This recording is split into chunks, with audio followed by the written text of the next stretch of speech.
It's fun. The day before quarantine lockdown, Maddie Tripp's home pregnancy test was positive. But 7 weeks later, at her first prenatal visit, came the real surprise. Like, I asked the ultrasound tech, like, jokingly, I was like, there's just one in there, right? And she was like, actually, like, I see something else over here. But that double dose of joy was replaced by fear when Reed and Asher came 12 weeks early and had to stay in the NICU. I actually have never talked about it before, like this, I guess. But they were changing his bedding, and I just so happened to be visiting the NICU.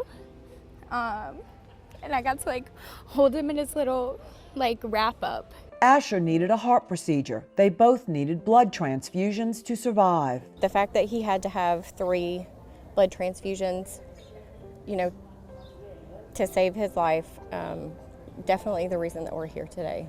The families lending their voices to those of several doctors who are warning about the critically low blood supply for life-saving surgeries.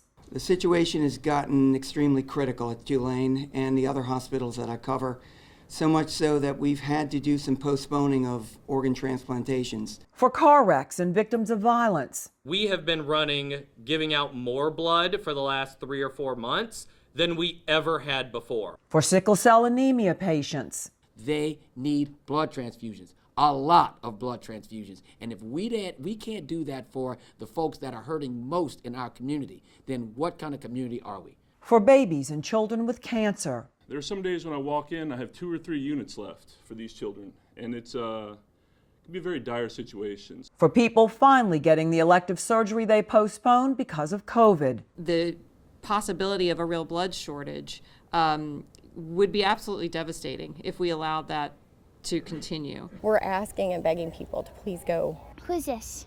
And for families like this one who are grateful for a happy ending. Meg Farris, Eyewitness News.